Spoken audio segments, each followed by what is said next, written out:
होली और रमजान पर संभल पर घमासान मचा हुआ है। इस खबर को आपको दिखाना पड़ेगा क्योंकि ये ना तो उत्तर प्रदेश से जुड़ा मसला है, ना ही मध्य प्रदेश से, ना ही छत्तीसगढ़ से। होली और रमजान मनाने वाले पूरे देश में लोग हैं, पूरे देश में, इसलिए देश की बड़ी खबर है, आपको दिखाना चाहिए। होली के त्योहार को महज 2 दिन बाकी हैं और आयोजन को लेकर विवाद खत्म ही नहीं हो रहा है, खत्म ही नहीं हो रहा। होली में सांप्रदायिकता के जो रंग घुले हैं वो त्योहार के नजदीक आते आते और गहराते जा रहे हैं। हर दिन नया विवाद सिर उठा रहा है, नए नए बयान रंग में भंग घोल रहे हैं। इसी बीच होली विवाद का मामला जिस संभल से शुरू हुआ था वहां से भी एक बड़ी खबर आई है। क्या है कौन सी खबर आई है? आज दिन भर सब कुछ विस्तार से जान लीजिए। उत्तर प्रदेश के इलाहाबाद हाई कोर्ट ने बड़ा फैसला देते हुए संभल की कथित जामा मस्जिद में रंगाई पुताई करने की अनुमति दे दी है। कोर्ट ने आदेश में यह भी कहा है कि मस्जिद कमेटी केवल मस्जिद की बाहरी दीवारों पर ही रंगाई पुताई करवा सकती है और रमजान के महीने में लाइटिंग भी कर सकते हैं, लेकिन ढांचे को किसी तरह का नुकसान नहीं होना चाहिए।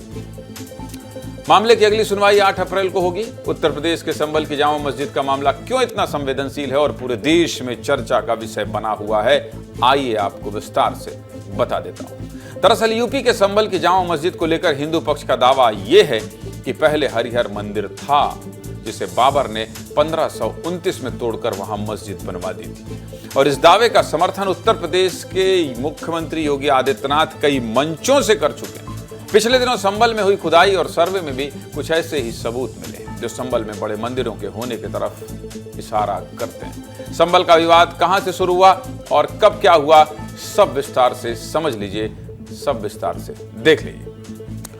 विवाद की शुरुआत 19 अक्टूबर 2024 को हुई जब हिंदू पक्ष के 8 लोगों ने संभल की जिला अदालत में याचिका लगाई और याचिका में दावा किया गया कि संभल हरिहर मंदिर हुआ करता था जिसे तोड़कर मस्जिद बनाई गई।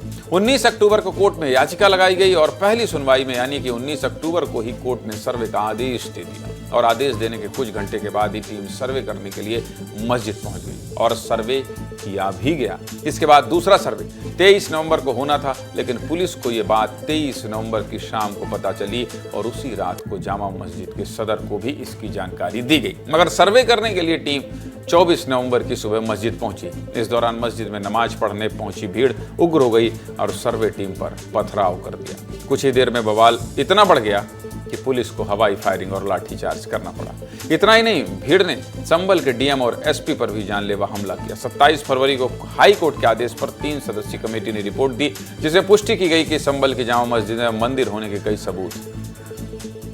बस इसी के बाद संभल प्रशासन ने मस्जिद की रंगाई पुताई पर रोक लगाई थी जिसकी अनुमति आज हाई कोर्ट ने दी। इसी बीच आज उत्तर प्रदेश के मुख्यमंत्री योगी आदित्यनाथ का संभल को लेकर बड़ा बयान आया है जिसमें उन्होंने खुलकर संभल के सच की बात की है। क्या कहना है मुख्यमंत्री योगी आदित्यनाथ का, सुनिए। संभल जैसे सच जब सामने आएंगे तो कहीं मुंह दिखाने लायक नहीं बचेगा। संभल में श्री हरि विष्णु का मंदिर तोड़ा गया था और 1528 में अयोध्या में राम मंदिर तोड़ा गया था। दोनों जगह कृत्य किया गया था। यह एक सच्चाई है। दूसरा है संभल का महत्व। संभल एक तीर्थ रहा है, 68 तीर्थ थे वहां पे, अभी हम केवल 18 निकाल पाए हैं वहां पे। जो हमारे कार्य चल रहे हैं 18 हम निकाल पाए हैं। 19 स्तूप थे, 19 के 19 स्तूप हम लोगों ने निकाल लिए हैं जिसमें उत्खनन का काम हम करा रहे हैं। आपने देखा होगा 56 वर्ष के बाद पहली बार वहां शिव के मंदिर, भगवान शिव के मंदिर में जलाभिषेक का कार्य हो पाया है। अब संभल मामले में आगे क्या होगा ये तो कोर्ट को ही तय करना है, लेकिन संभल में जुमे की होली खेलने को लेकर दिए गए बयानों के बाद शुरू हुआ विवाद अब पूरे देश तक पहुंच चुका है। संभल के सीओ अनुज चौधरी और मध्य प्रदेश के कैबिनेट मंत्री कैलाश विजयवर्गीय ने होली पर क्या प्रतिक्रिया दी थी और क्या क्या विवाद हुआ, सब आपको 2 दिनों से बता रहा हूँ। क्यों बता रहा हूँ? क्योंकि त्योहार सामने है। लेकिन आज का विवाद शुरू हुआ है बिहार से। बिहार के दरभंगा की मेयर हैं अंजुम आरा। अंजुम आरा इस पूरे विवाद पर क्या कह रही हैं, सुनिए, फिर आगे बात करें।